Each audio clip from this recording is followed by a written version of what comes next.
అరిటాకు ఎంత గొప్పదో తెలుసా అండి? అరిటాకు యొక్క ఆ ప్రత్యేకమైన లక్షణాలు తెలుసా? ఎందుకు మనము అరిటాకులోనే భోజనం చేయాలో తెలుసా?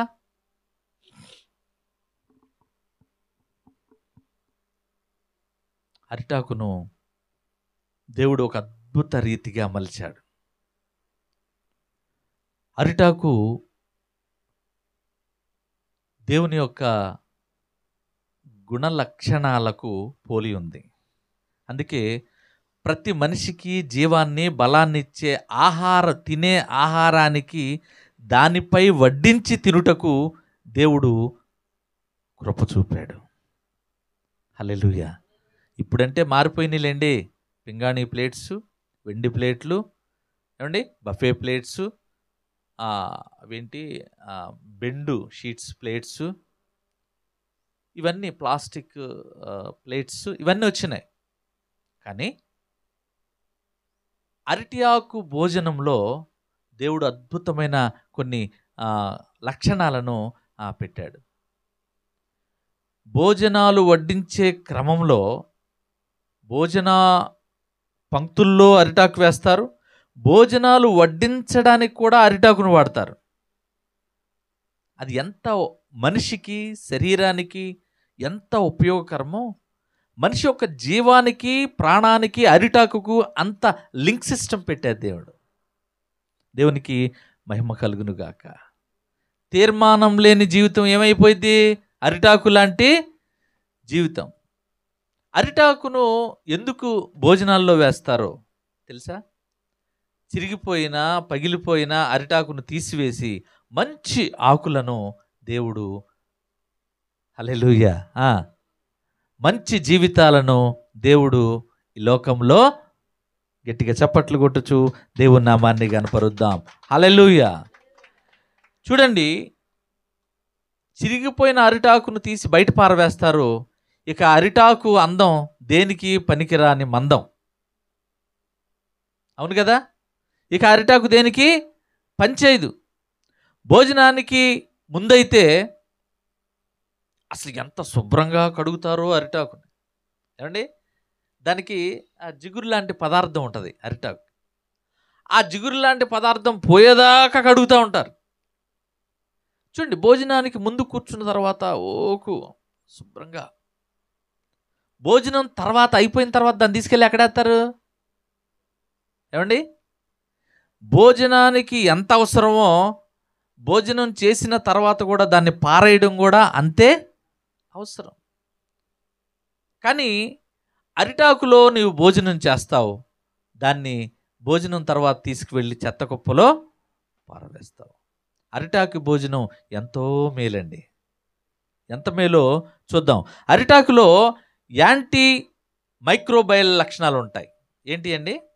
అరిటాకులో యాంటీ మైక్రోబయల్ లక్షణాలు ఉంటాయి. కొంచెం సైన్స్లోకి వద్దాం. ఎప్పుడు దేవుని అద్భుతాలు ఇని విశ్వాసం పెరిగిపోయింది మీకు. అరిటాకును దేవుడు ఎందుకు అరటి చెట్టును పుట్టించాడు? ఏంటి అడచూస్తున్నారు? ఏమంటే నేను చెప్పేది ఏంటంటే, అరిటాకు తీర్మానం తీసుకుందండే. తీర్మానం తీసుకొని లేని వారి కోసం ఈ అరిటాకు గురించి చెప్తున్నా. అరిటాకు తీర్మానం ఏంటో చూడండి ఒకసారి. నా మాటలు జాగ్రత్తగా వినండి. అరిటాకులో యాంటీ మైక్రోబయల్ లక్షణాలు ఉంటాయి. అరిటాకులో ఫ్లేవనాయిడ్లు, టానిన్లు, ఆల్కలాయిడ్లు, సహజ యాంటీ ఆక్సిడెంట్లు ఉంటాయి. ఈ పదార్థాలు బ్యాక్టీరియా, ఫంగస్, వైరస్లను చంపడానికి సహాయపడతాయి. నువ్వు తినే భోజనంలో ఫంగస్ ఉంటుంది, నువ్వు తినే భోజనంలో బ్యాక్టీరియాలు ఉంటాయి. మనం అనుకుంటాం టేబుల్ను శుభ్రంగా కడిగేసాం, ప్లేట్ను శుభ్రంగా కడిగాం, భోజనం పెట్టామని మనం చేతులు కడుక్కుని వచ్చి భోజనం చేస్తూ ఉంటాం. కానీ నీవు మైక్రోస్కోప్లో నువ్వు తినే భోజనాన్ని చూస్తే నీ చుట్టూ కూడా అనేకమైన బ్యాక్టీరియాలు ఉంటాయి. నీ చుట్టూ కూడా దుమ్ము ధూళి, కంటికి కనపడని ఆ మైక్రో, చాలా సూక్ష్మమైనవి, ఆ ధూళి తిరుగుతూ ఉంటుంది. అది ఆ మైక్రోస్కోప్లో చూస్తేనే కనపడతాయి. అంతటి బ్యాక్టీరియా ఏం చేస్తుందంటే నువ్వు తినే ఆహారంలో ఉంటుంది. ఈ బ్యాక్టీరియాని ఈ అరిటాకులో ఉండే మైక్రోబయల్ ఏం చేస్తుందంటే నిర్మూలన చేస్తుంది. అరిటాకు వేస్తాం, అరిటాకు మీద కూర వేస్తాం, చికెన్ వేస్తాం, బిర్యానీ వేస్తాం, మటన్ వేస్తాం, ఫిష్ వేస్తాం. ఏంటి ఇవన్నీ ఉన్నాయా మీ దగ్గర? ఇవాళ సండేగా ఉన్నాయా? ఇవన్నీ వేస్తాం. ఇవన్నీ వేసి భోజనం చేస్తూ ఉంటే ఈ బ్యాక్టీరియా అంతా ఆ పదార్థాల మీద ఉండి, నువ్వు పదార్థాలు తింటూ ఉంటే పదార్థాలతో పాటు అవి కూడా లోపలికి వెళ్ళి నీకు చాలా సూక్ష్మమైన వ్యాధిని రావడానికి, సూక్ష్మమైన సైడ్ ఎఫెక్ట్లు రావడానికి కారణమవుతాయి. ఈ అరిటాకులో ఉండే మైక్రోబయల్ ఏం చేస్తుంది అంటే, ఇదిగో ఈ అరిటాకు మీద వేసిన పదార్థాల మీద ఉన్న బ్యాక్టీరియాని, వైరస్ని, ఫంగస్ని ఏం చేస్తుందంటే అది చంపేస్తుంది.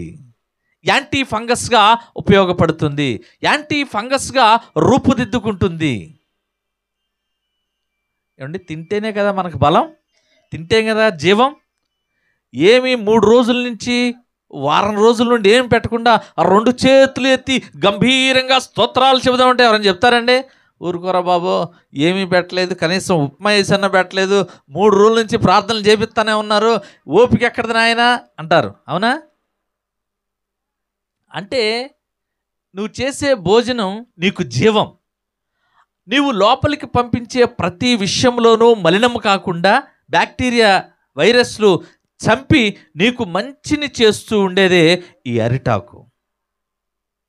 అరిటాకులో ఇంత గొప్ప లక్షణాలు దాగున్నాయి. హల్లెలూయా.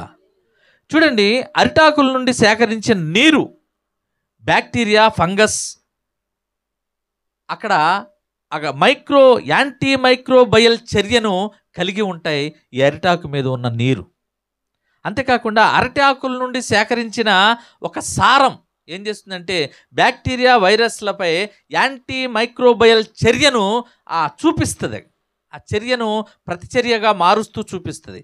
అరిటాకుల యాంటీ మైక్రోబయల్ లక్షణాలు ఆహారాన్ని కలుషితం చేసే బ్యాక్టీరియా మరియు ఫంగస్లను నిరోధించడానికి సహాయపడుతుంది. ఆహారం ద్వారా వ్యాపించే వ్యాధుల ప్రమాదాన్ని తగ్గించడానికి అరిటాకు దోహదపడుతుంది.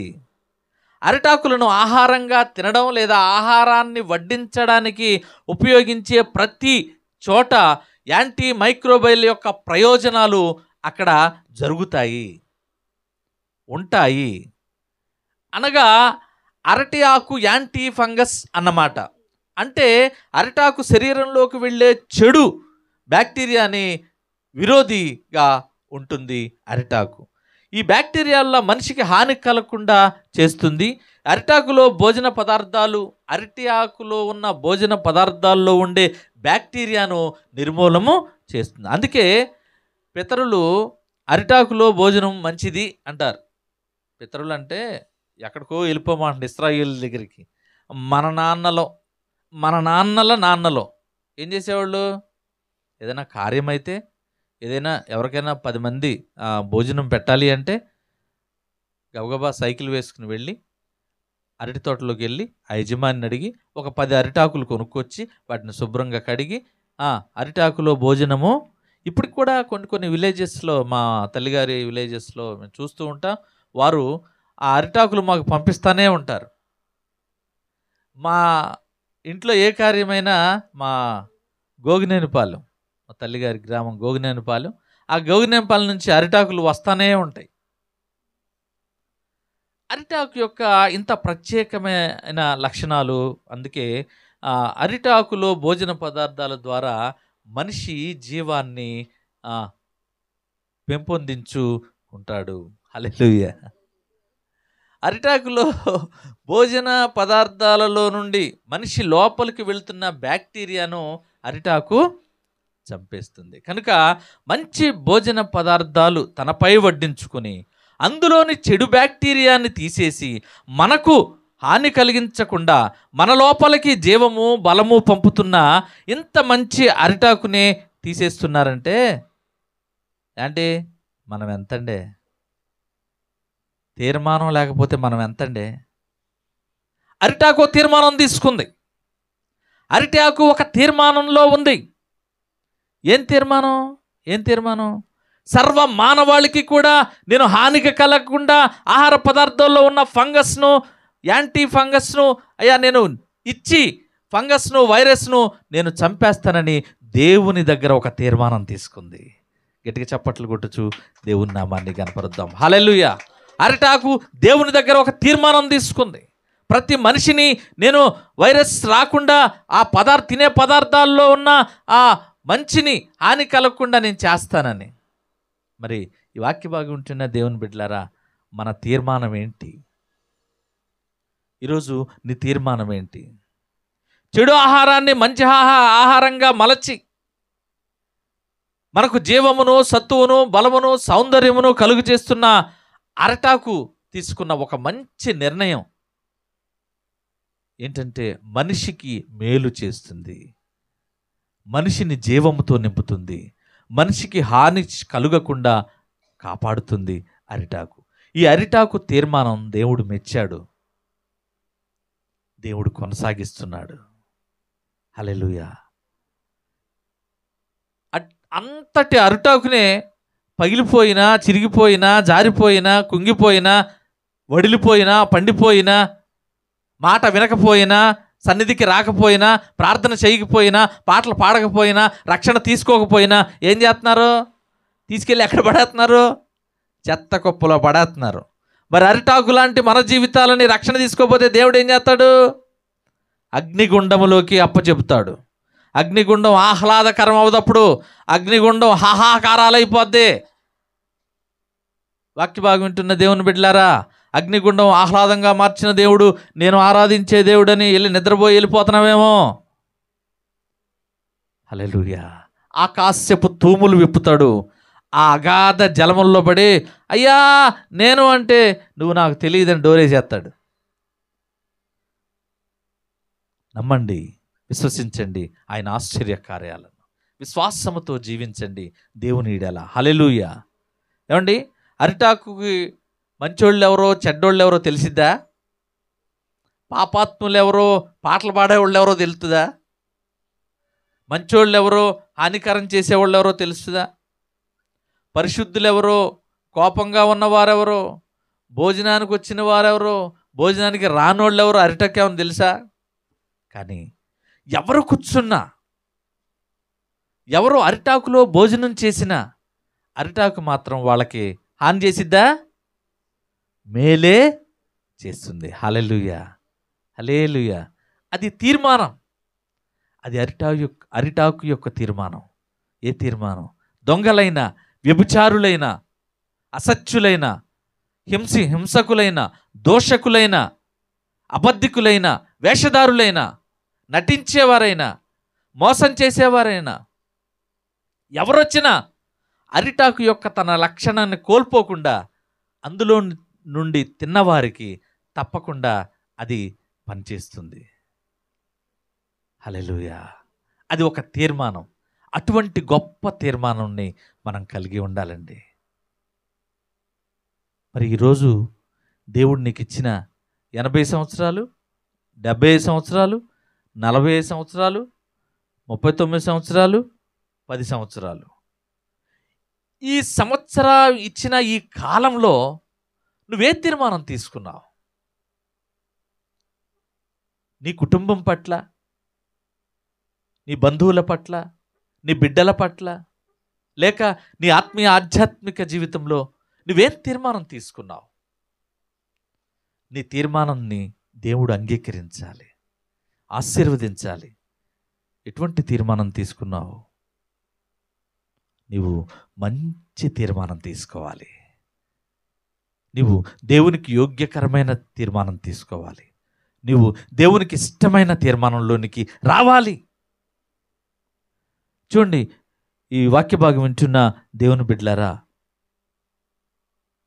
దేవుని దగ్గర ఒక తీర్మానం తీసుకుంది. అయ్యా, ఎలాంటి వారు వచ్చినా, ఏ పరిస్థితుల్లో వచ్చినా, అర్ధరాత్రి వచ్చినా, మధ్యాహ్నం వచ్చినా, ఎవరొచ్చినా నా అరిటాకులో తిన్నవారికి నేను వారికి ఉపయోగపడతాను అని అరిటాకు ఒక మంచి తీర్మానం తీసుకుందండి. తీసుకుందా లేదా? అర్ధరాత్రి వెళ్ళి భోజనం చేస్తే ఆ యాంటీ మైక్రోబయల్ పనిచేస్తా లేదా? యాంటీ ఫంగస్గా ఉపయోగపడుద్దా లేదా? మధ్యాహ్నం భోజనం తిన్నా, రాత్రి భోజనం తిన్నా, లేటు భోజనం తిన్నా, 3 గంటలకు తిన్నా అరిటాకు తన లక్షణాన్ని కోల్పోదు. తీర్మానం ఎన్నడూ ఎట్టి పరిస్థితుల్లో, ఏ స్థితిగతుల్లో, ఏ సమయాల్లోనైనా అది ఒకే తీర్మానం కలిగి ఉంటుంది.